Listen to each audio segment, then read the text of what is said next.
man with leprosy came to him and begged him on his knees, "If you are willing, you can make me clean."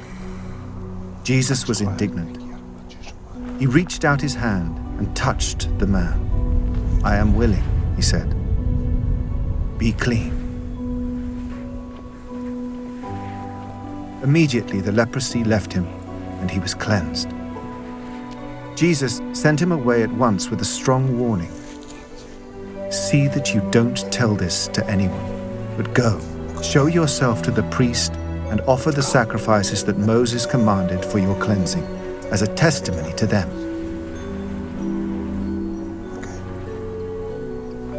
Instead, he went out and began to talk freely, spreading the news. As a result, Jesus could no longer enter a town openly, but stayed outside in lonely places. Yet the people still came to him from everywhere. Brothers and sisters, may the Lord give you his peace. Moved with pity, Jesus stretched out his hand, touched him, and said to him, "I do will it. Be made clean." The leprosy left him immediately, and he was made clean. Jesus touched him. He touched the leper.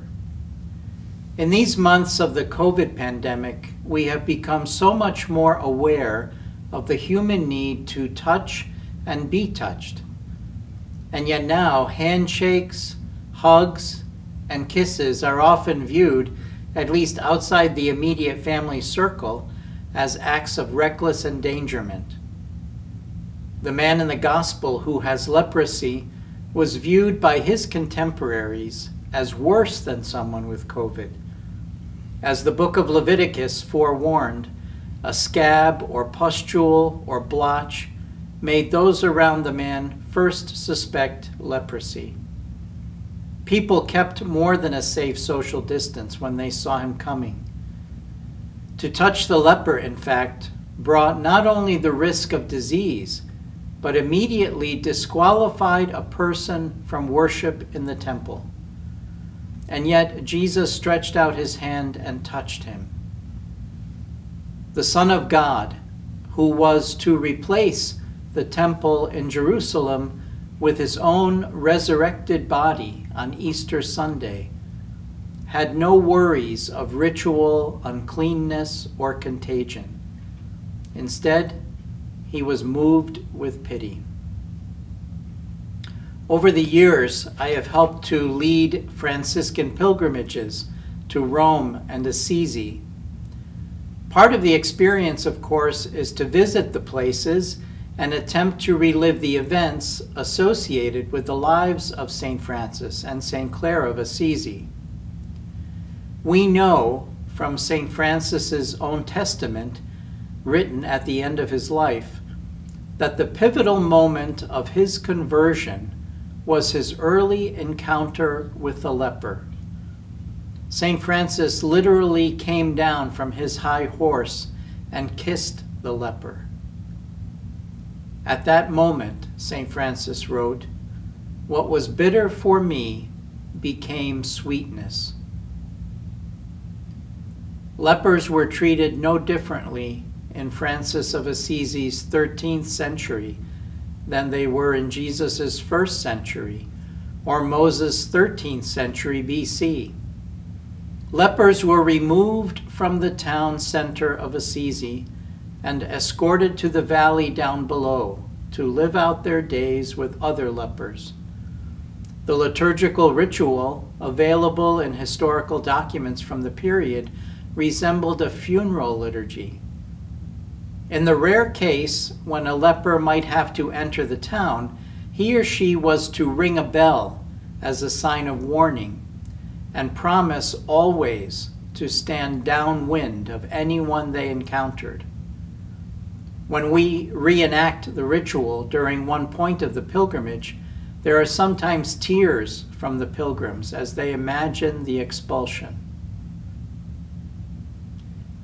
If truth be told, we did not need COVID to make us aware that there are many people in our lives we will not touch or approach. There may be the obvious people to whom we will not reach out our hands because we still carry prejudice, fear, or lack of forgiveness for past hurts. More and more each day, our country and our world are filling up with people on opposite sides who will not even reach out with a word of kindness, let alone a handshake, because their points of view and entrenched opinions, whether based in reality or not, act as walls rather than bridges. Fear of catching COVID may be the least of our problems, at least from the perspective of the Son of God and His gospel. Today, let us ask the Lord to help us cross the bridge He has already constructed for us in His public ministry of healing, reconciliation, and casting out the power of evil. And most certainly, Jesus has already built our bridge for us in His resurrection, in the power of the Paschal mystery. As our eternal bridge builder lives forever to intercede for us at the right hand of the Father, He lovingly demands that we stretch out our hands and hearts with courage, conviction, and as people moved with pity and compassion. He will always sustain each move toward the other with His love and grace. May the Lord give you His peace. Niech Pan udzieli wam swego pokoju.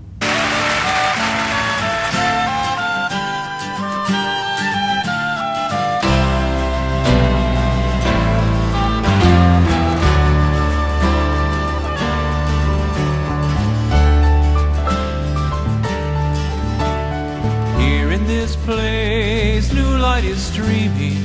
Now is the darkness vanished away. See in this space our fears and our dreamings brought here to you in the light of this day. Gather us in the lost and forsaken. Gather us in the blind and the lame. Call to us now and we shall awaken. We shall arise at the sound of our name.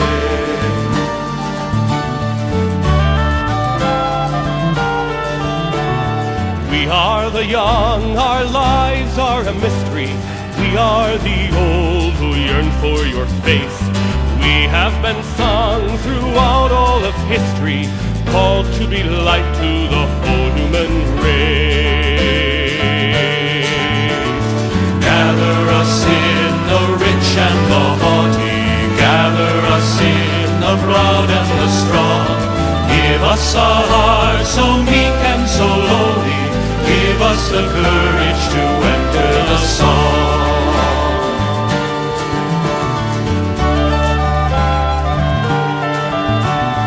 Here we will take the wine and the water, here we will take the bread of new birth. Here you shall call your sons and your daughters, call us anew to be salt for the earth. Give us to drink the wine of compassion, give us to eat the bread that is you. Nourish us well and teach us to fashion lives that are holy and hearts that are true.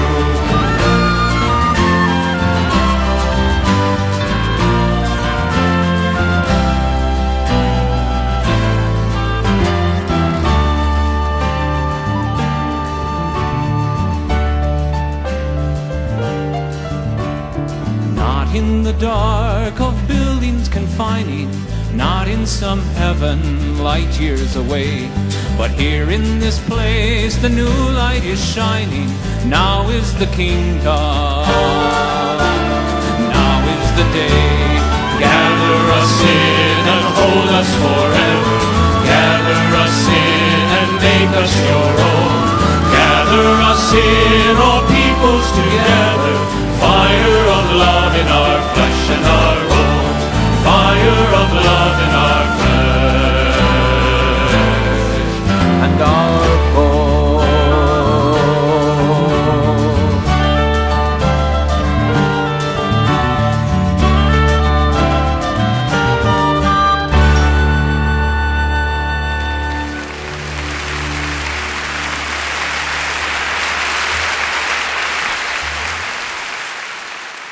Thank you.